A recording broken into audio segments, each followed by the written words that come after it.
c'est l'alcool qui m'aidait à sortir de situations aussi quand je me sentais pas bien dans un emploi ou dans une relation. J'attendais qu'on me sauve, j'attendais qu'une solution vienne me faire arrêter de boire du jour au lendemain. Merci beaucoup d'accepter de faire ce témoignage, de nous raconter un petit peu ton parcours avec l'alcool. Raconte-nous, comment est-ce que tu as plongé dans l'alcool? Déjà, il faut dire que j'ai grandi dans un environnement où l'alcool était très présent.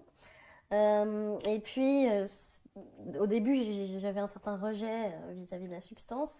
Et quand j'ai commencé à voyager, je suis partie vivre à Paris à 20 ans, puis à Los Angeles. C'est là que, en gros, ma consommation, j'avais déjà une certaine consommation, est devenue pratiquement quotidienne. Et en fait, au vu de la façon dont j'ai grandi, j'ai pas appris ce qu'était la résilience, j'ai pas appris ce qu'était de la gestion des émotions, autrement que par le sabotage, l'autodestruction, et j'ai pas appris à m'auto-gérer émotionnellement en fait. Ok. Donc je pense que c'est ça je l'ai compris. Pour faire taire tes émotions en fait que tu ressentais, tu les noyais en fait, c'est ça? Oui, je noyais mes émotions et puis surtout c'était un moyen pour moi d'éteindre mon cerveau parce que j'ai toujours eu beaucoup de mal à m'endormir parce que j'arrête pas de réfléchir à tout un tas de choses en permanence et une fois que j'étais bourrée, sur le moment, c'était un peu des vacances parce que je pouvais justement éteindre ce cerveau et puis ne plus être dans le contrôle.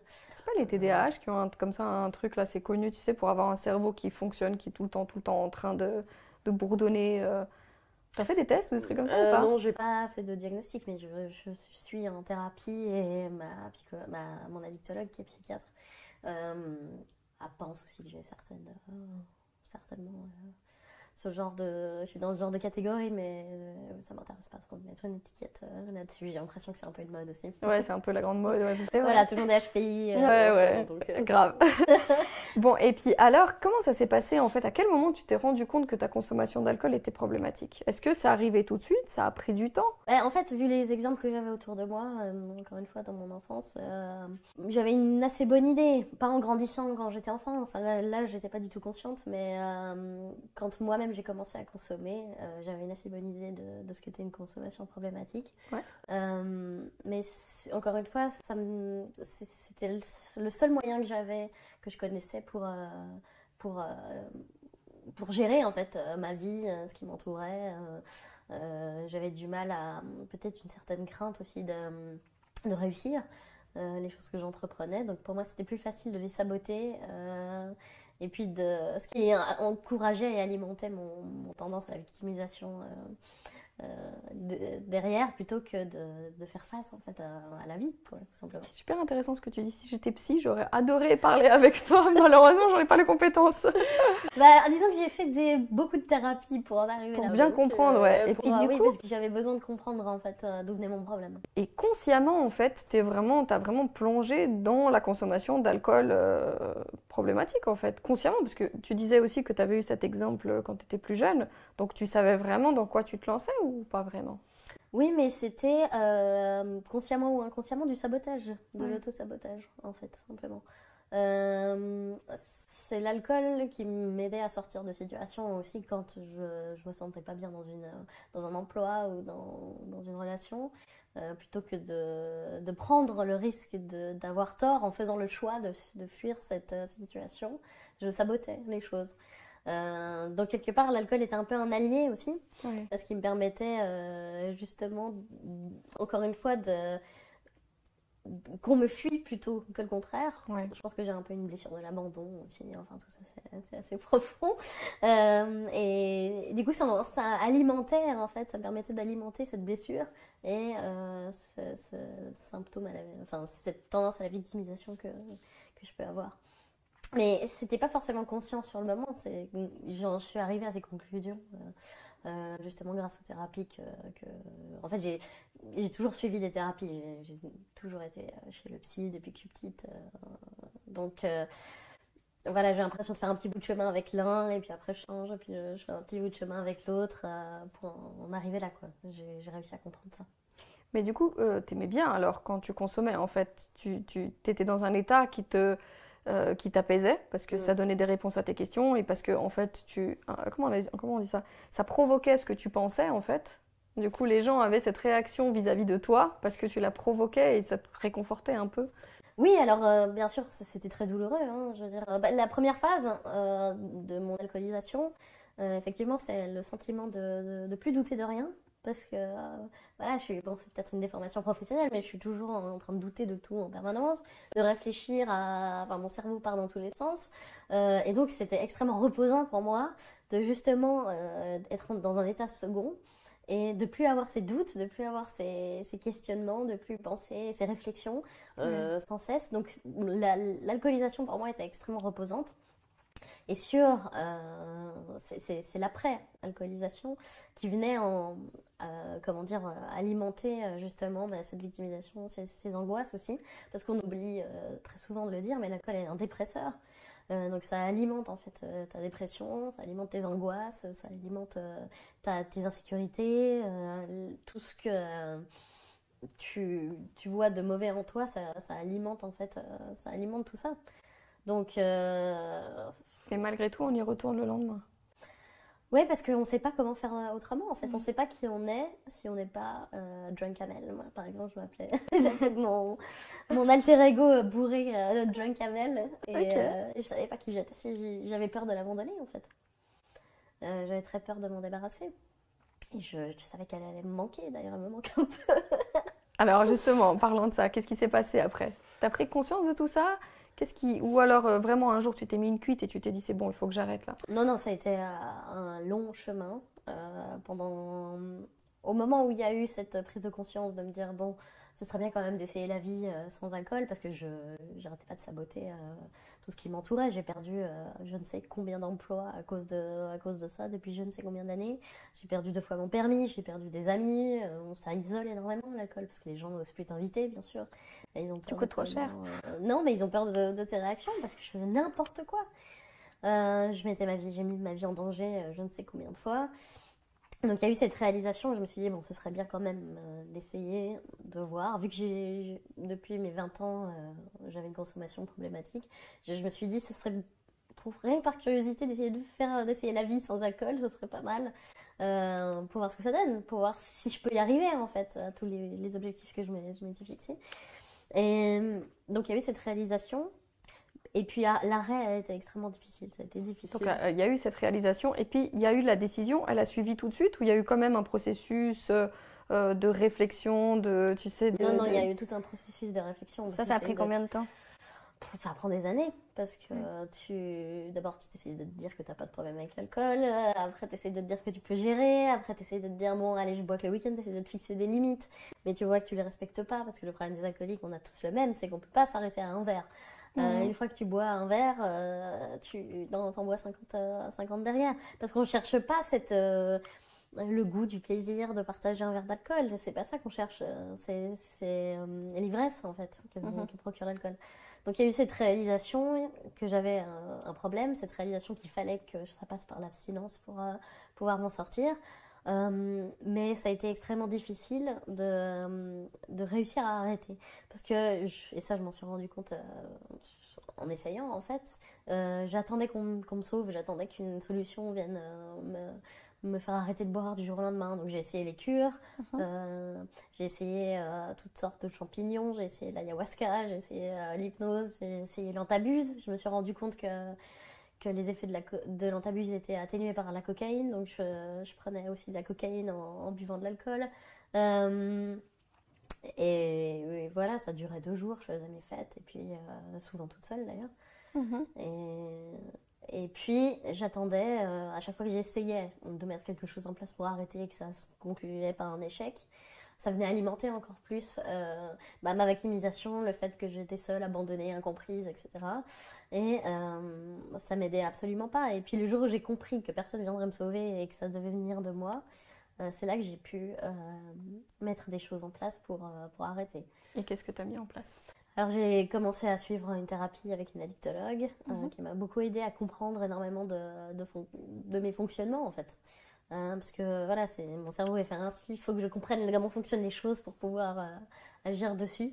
Et donc c'est grâce à la compréhension de beaucoup de choses qui se sont passées dans mon enfance aussi, que j'arrivais pas à des attentes que j'avais envers moi-même. Je pense que je suis extrêmement exigeante avec moi-même. Ça vient aussi de certaines failles que j'ai pu avoir dans mon éducation. J'ai dû essayer de comprendre tout ça pour pouvoir arrêter. Et puis le fait que je doive récupérer mon permis aide aussi. Puis, c'était l'élément déclencheur, ça a été l'élément déclencheur, mais surtout, je dirais que ce qui m'a sauvé la vie, c'est d'avoir lancé mon média. Tu as travaillé quand même sur cet aspect victimisation que tu avais un peu, que tu ressentais en fait énormément, que tu as compris après que tu ressentais. Que j'alimentais. Que tu alimentais grâce à l'alcool. Finalement, tu as travaillé sur cet aspect. Lorsque tu as décidé d'arrêter, tu t'es dit, bon, à partir d'aujourd'hui, je ne suis plus une victime. À partir d'aujourd'hui, je prends le taureau par les cornes. C'est ça? Non, il faut travailler en amont, parce que l'alcool, c'est un symptôme, je pense, d'un mal plus profond. Et donc, il faut d'abord travailler dessus, essayer de mettre en place toutes les fondations d'une sobriété pour pouvoir après arrêter de boire sans avoir peur d'arrêter de boire. Et puis ce que j'ai fait aussi qui m'a beaucoup aidée, mes proches avaient un peu peur de ça parce que c'est prendre un sacré risque, mais j'ai lancé une chaîne TikTok dans laquelle je documente mon combat contre l'alcool, le fait que j'arrête. Et puis, c'est pas une chaîne TikTok d'influenceurs hyper bien calée et tout ça. Je me montre souvent dans des états de déprime, en pyjama. Enfin, je veux dire, voilà, c'est pas. C'est la réalité de la vie. Voilà, je suis assez naturelle sur cette chaîne. Et puis, je pense que c'est ce qui intéresse aussi les gens. Et maintenant, en fait, maintenant, ça fait 6 mois bientôt 6 mois que je suis sobre. Bravo. Merci. Et c'est pas tous les jours difficile. Et quand j'ai un coup de mou ou quand j'ai vraiment envie de boire, au lieu d'aller au magasin, je fais une vidéo TikTok. Et il y a pas mal de retours de gens qui sont très encourageants et ça aide beaucoup, quoi. Parce que c'est incroyable à quel point l'alcool et la drogue sont accessibles, en fait. Oui. J'avais obtenu un numéro de... J'ai fait un article là-dessus d'ailleurs sur la vente pirate d'alcool. Ok. J'avais pas vu. En fait, il suffit d'avoir le bon numéro de téléphone et tu peux te faire livrer de l'alcool, ta bouteille de vodka, ton diluant, tes gobelets, des chips et des bonbons pour 40 balles à n'importe quelle heure de la nuit, quoi. Et puis, sans parler des dealers, il suffit d'avoir le bon numéro qui viennent te livrer ta coke à ta porte. Donc, je veux dire, il n'y a rien de plus simple, en fait. Et en sachant ça, t'as quand même pas flanché? Non. Au début, quand j'essayais de boire, j'avais à supprimer tous les numéros. Ouais. Et puis, bien sûr, je les ai récupérés. C'est pas comme ça que ça marche, en fait. C'est pas en arrêtant de boire et en mettant les choses en place. Il faut vraiment faire un travail en amont. En tout cas, pour moi, je pense que chaque expérience est différente. Il n'y a pas de recette magique. Chaque expérience est vraiment différente. Mais en tout cas, pour moi, c'est ce qui a fonctionné, de faire un travail en amont. Un travail, tu dis, sur toi. Sur moi-même. En essayant de comprendre un peu ton mécanisme personnel. Voilà. Donc là, ça fait 5 mois que tu es sobre. 6 mois que tu es sobre, pardon. C'est super important. Ce sera dans quelques jours, parce que j'ai arrêté le 14 juillet, après une dernière fête. On dit souvent que... On dit souvent que quand on arrête une addiction, on compense avec une autre. Est-ce que toi, tu as quelque chose? Tu compenses avec quelque chose? Malheureusement, je compense un peu avec la nourriture. Donc, j'espérais pouvoir perdre les 20 kilos que j'ai pris avec ma consommation d'alcool, mais c'est pas encore le cas. Donc, là encore, j'accepte que j'ai besoin d'aide et que je peux pas y arriver tout seul. Et je m'apprête à essayer de trouver un coach pour m'aider à instaurer la discipline, l'autodiscipline nécessaire, parce que j'ai tendance à faire un peu trop ce que je veux. C'est bien. Quand tu avais arrêté, quand tu étais en tout cas dans ton processus d'arrêt d'alcool, tu avais essayé les cures. Tu m'avais dit que tu étais allée en cure de désintox. Comment ça s'était passé? Alors, ça fait partie, comme tout ce que j'ai essayé, des éléments qui pour moi ne me fonctionnent pas. D'ailleurs, je suis assez atterrée du fait qu'on se satisfasse très bien, qu'il y a à peu près 90% de rechute dans ces cures. Je pense que alors je vais être assez dure, mais je pense que c'est pas des structures adaptées, le personnel n'est pas adapté. On parle de gens qui sont dans le social mais qui n'ont jamais touché une goutte d'alcool, par exemple, qui viennent t'expliquer comment régler tes problèmes d'addiction. C'est pas le cas partout, mais il y a par exemple le cas d'une clinique privée vers Genève où là justement tu es géré par des gens qui savent de quoi ils parlent. Mais pour y aller, ça coûte cher. Donc les cliniques les plus accessibles, je pense, sont assez mal gérées. Puis c'était infantilisé, je me suis sentie infantilisée. À un moment donné, il y a une des personnes qui était avec nous, un des patients, qui avait disparu, mais on ne nous tenait absolument pas au courant, comme si sa disparition n'avait aucune influence sur notre envie de boire. Enfin, je veux dire, ouais, voilà, le personnel n'est pas adapté, c'est infantilisant, c'est une espèce de cure de camp de vacances. Mais on ne traite pas vraiment le problème de fond. Le psychiatre, le psychologue qui était là, attitré je l'ai vu une fois en un mois, je crois. Enfin, je veux dire, c'est un peu n'importe quoi, je trouve.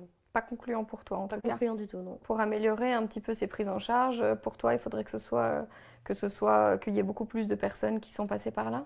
Oui, je pense que ce serait plus approprié. C'est une des forces des alcooliques anonymes, c'est qu'on a l'impression d'être compris, en fait.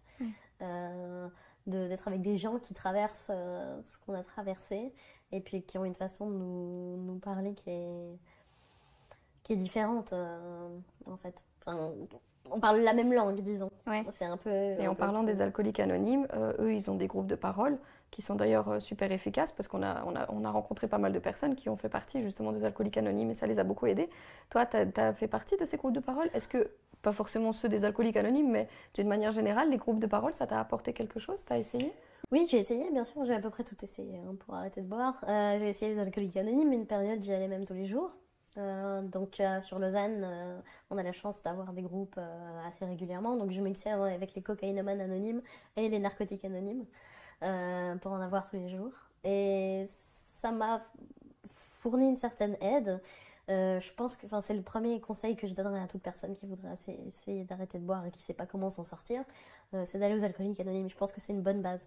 Après, moi, mon problème, c'est que, toujours pareil, mon cerveau, il continue à travailler. Et pour moi, c'était pas...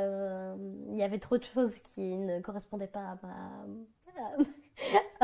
au fonctionnement de mon cerveau pour que ça marche, en fait. Il y a trop le côté religion, il y a trop le côté... spirituel? Oui, mais... Ça t'embêtait? Non, spirituel, ça me dérange pas. Je suis quelqu'un d'assez spirituel, mais c'est le côté religieux qui me gêne. Le fait que ce soit... comment dire, déresponsabilisant aussi.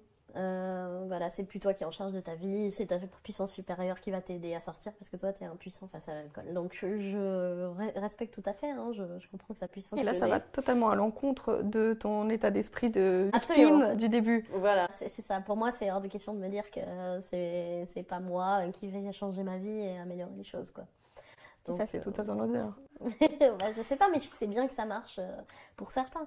Mais et je pense que encore une fois, je pense que c'est une bonne chose qu'il y ait ces groupes de parole. Mais c'est vrai que moi, ça me convient pas. C'est quoi la suite pour toi maintenant? Donc là, ça fait 6 mois que tu as arrêté de boire. C'est fini définitivement avec l'alcool? On peut jamais dire ça, mais est-ce que c'est comme ça dans ton esprit? 24 heures par 24 heures, c'est ce qu'on dit chez les alcooliques anonymes.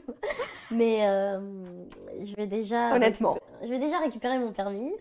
Donc dans 2 ans seulement. Hein. Dans 2 ans, ça fera 2 ans et demi de sobriété. Merci le SAN. Mais non, mais je suis reconnaissante d'être passée par là, même si pour moi c'est assez traumatisant de me dire que j'aurais pu tuer quelqu'un en conduisant alcoolisé. Quand j'ai vu l'histoire de Pierre Palmade, là, ça a remué beaucoup de choses en moi, parce que ça aurait pu clairement m'arriver. Et ça me terrifie. Mais quelque part, je suis reconnaissante que ce soit passé comme ça, que ce soit passé comme ça, parce que ça m'a vraiment forcé à une remise en question et puis à empoigner ce problème, en fait. Ça m'a un peu secoué. C'est un peu le fond du bac, quoi. On a besoin de toucher le fond parfois. Donc, ça et quelques autres conneries que j'ai pu faire ivre. Et dans 2 ans, alors? Eh ben on verra, on verra. Je pense est-ce que tu as décidé d'arrêter de boire ou est-ce que tu te dis... En fait, mon idéal, ce serait de trouver une forme de relation apaisée avec l'alcool, étant donné que j'ai identifié les raisons pour lesquelles je buvais et de quoi l'alcool était le symptôme. Mon but, ce serait de pouvoir réussir à consommer de façon responsable et raisonnable, mais pour ça, il faut juste que je vois comment ça se passe. De toute façon, si je vois que j'arrive pas à contrôler, je redeviendrai abstinente. Hein. Merci beaucoup pour ton témoignage. Merci à toi. Et j'espère que ça aidera beaucoup de personnes qui se trouvent quand même dans cette situation.